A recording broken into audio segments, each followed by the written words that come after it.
This morning, the British ambassador in Berlin handed the German government a final note stating that unless we heard from them by 11 o'clock, that they were prepared at once to withdraw their troops from Poland, a state of war would exist between us.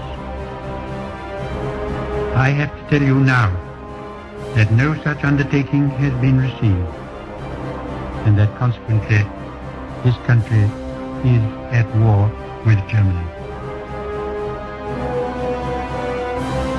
Herr Roosevelt verlangt endlich die Bereitwilligkeit, in die Zusicherung zu geben, dass die deutschen Streitkräfte das Staatsgebiet folgender unabhängiger Nationen nicht angreifen, und er nennt Finnland, Lettland, Litauen, Estland, Norwegen, Schweden, Dänemark, Niederlande, Belgien, Großbritannien, Irland, Frankreich, Portugal, Spanien, die Schweiz, Liechtenstein, Luxemburg, Polen, Ungarn, Rumänien, Jugoslawien, Russland, Bulgarien, Türkei, Irak, Arabien, Syrien, Palästina, Ägypten.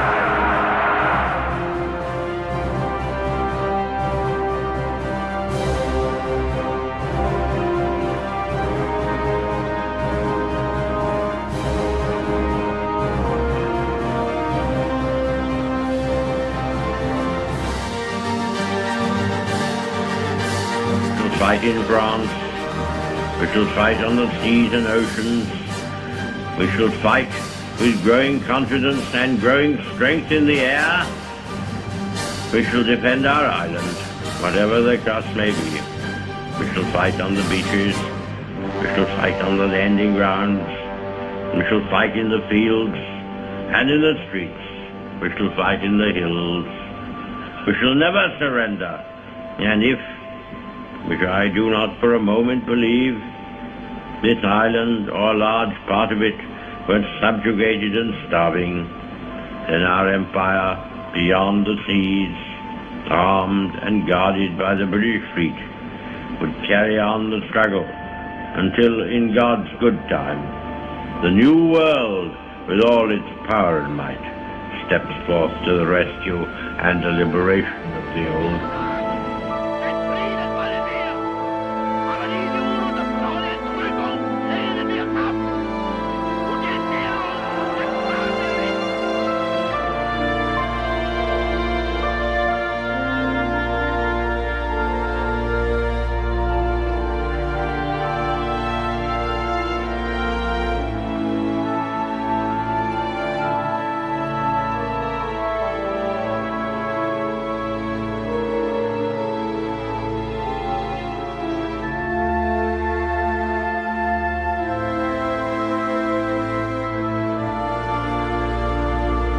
Never in the field of human conflict was so much owed by so many to so few.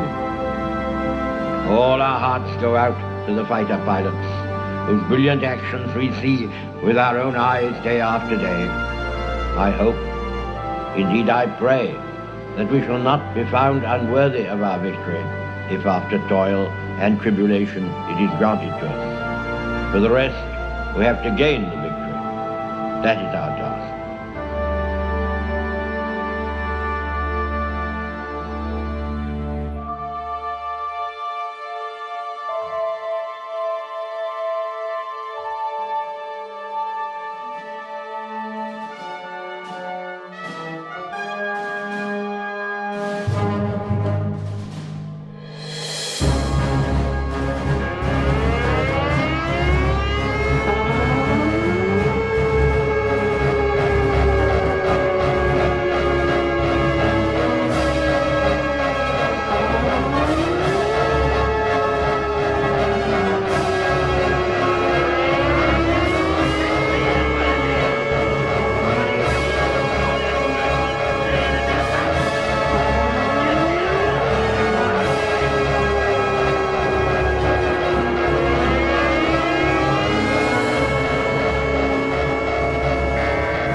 Yesterday, December 7th, 1941, a date which will live in infamy. The United States of America was suddenly and deliberately attacked by naval and air forces of the Empire of Japan.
soldiers, sailors, and airmen of the Allied Expeditionary Force. You are about to embark upon the great crusade toward which we have striven these many months. The eyes of the world are upon you. The hopes and prayers of liberty-loving people everywhere march with you. In company with our brave allies and brothers in arms on other fronts, you will bring about the destruction of the German war machine, the elimination of Nazi tyranny over the oppressed peoples of Europe, and security for ourselves in a free world.